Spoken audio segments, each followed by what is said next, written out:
G'day guys and welcome back to another video on my channel. Nintendo Down Under. Right behind me I have my 3 Kiosk arcade machines, and today we're going to go through each one individually. I'm going to tell you a story of how I acquired each one, how rare it is, some facts about it. Yeah, 3 awesome pieces in my collection. They always make a great conversation piece. People come into my room, want to play them. Where did you get from them? When I post them on my Instagram or YouTube videos, people are always asking stuff about them, so I thought I'd do a video all about these 3 awesome items in my collection. Stick around because here we go.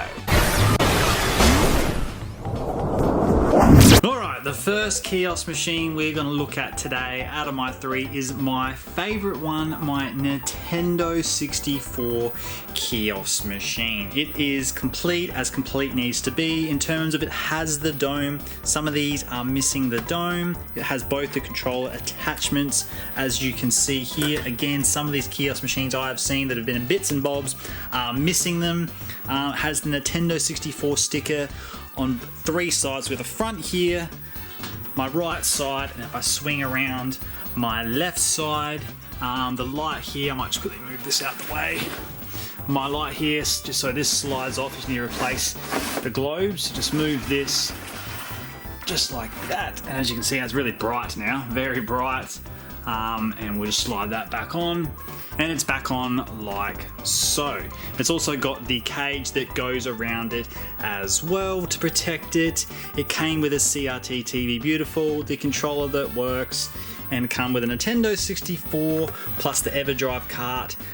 It is complete as complete can be. There is about 4 or 5 of these left complete working here in Australia. Some of these kiosk machines come with a plate instead of the sticker, so it's like a 3D plate that comes off on the side here, sorry, at the front, but this one just has the sticker. The story of this is the first of the 3 kiosk machines that I picked up. I was living in Sydney, New South Wales at the time, and somebody from Victoria put this up on eBay. They wanted a pretty expensive price for it. I couldn't justify it, but they wanted money really fast. So literally every single day they dropped the price, dropped the price, dropped the price, and it got so cheap that I just couldn't refuse it.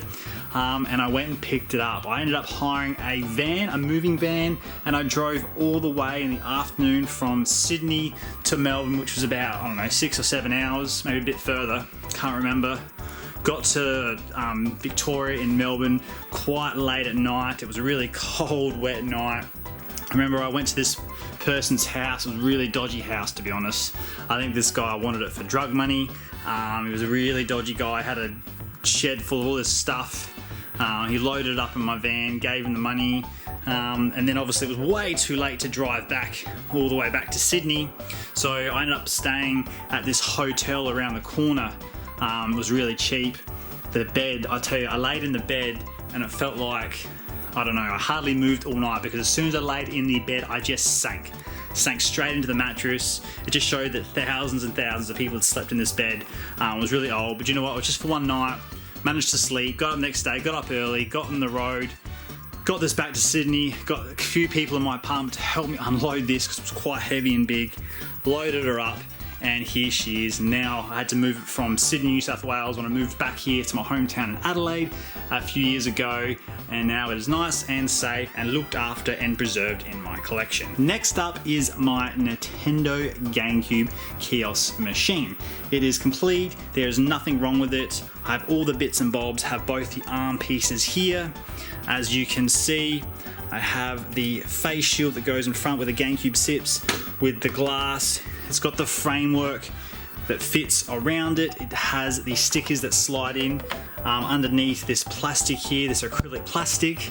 It's got the GameCube sign up top. What I don't like about this one compared to the Nintendo 64 one is it doesn't light up. There's no light up the top, and the base is a lot bigger, really huge compared to the Nintendo 64 one. It's double-sided, so it has this Nintendo GameCube sticker here, but it also has this Nintendo GameCube sticker on the other side as well. And I was really glad that I grabbed this because I pretty much rescued it. When I bought this off someone locally here, it was in terrible condition.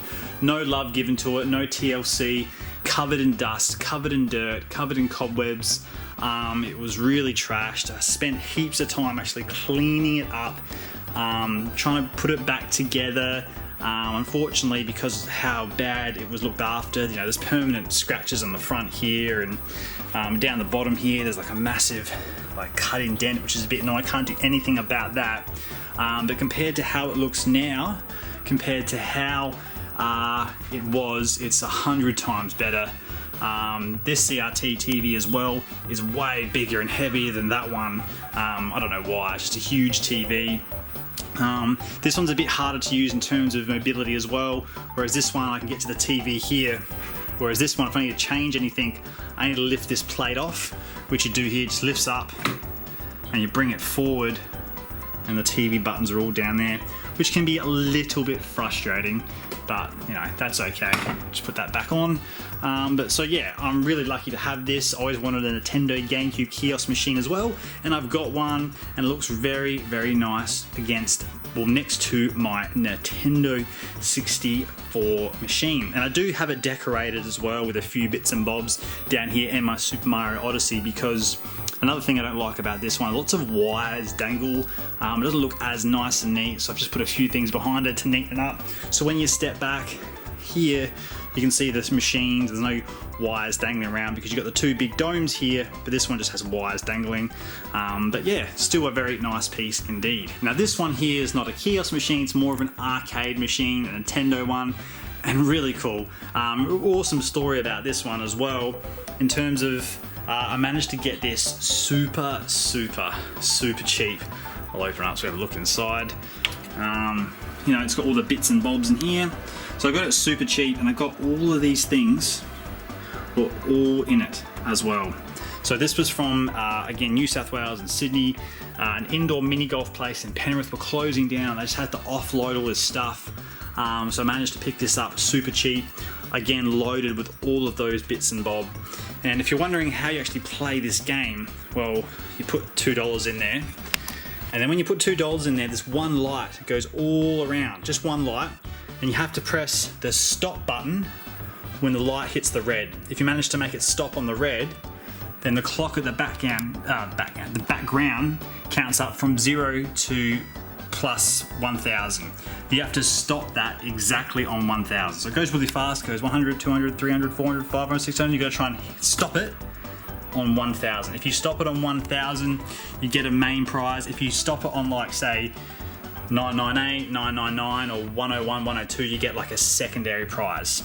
I've managed to win this game once, which is pretty, and I've had lots of friends, lots of family come over and have a go at this machine, and nobody's ever done it except for one person, an old smart-ass mate of mine. He came around and literally did it first go, and I could not believe it. He never let me live it down. And the trick to really, if you want to win it, it makes you spend lots of money.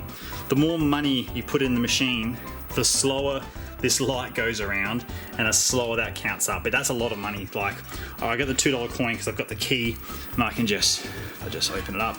I can open it up and just catch the money. I can just load it up, load it up, load it up, load it up. And if I miss it, literally the light just goes so slow. But at the start, hang on, I might quickly put $2 in and show you.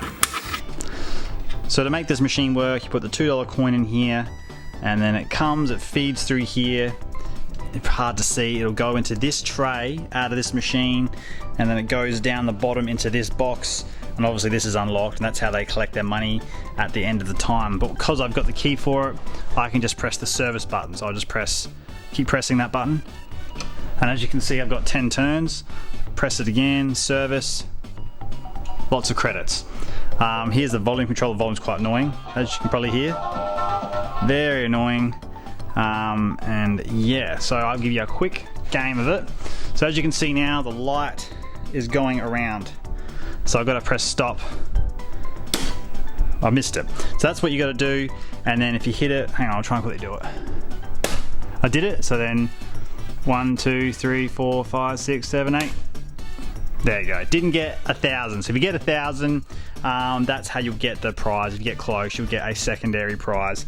And I've still got 11 credits left on this machine. It's quite big, quite bulky, but it's good though because it's got this Nintendo sign on all sides. But it's really easy to move because if you can see behind some of this stuff, it's on wheels, so quite mobile, quite easy. Yes, it's quite big, but very easy to move around. So there are my 3 kiosk machines, my Nintendo 64 one, my Nintendo GameCube one, and my Nintendo arcade machine. So what did you guys think in the comments down below? Let me know about my Nintendo 64 kiosk machine, my GameCube one, my arcade one. What's your favorite? Do you have any rare pieces in your collection? Do you have any cool stories about how you got yours? Love to see and read all your feedback in the comments down below. Thank you very much for watching, guys, and until next time, take care.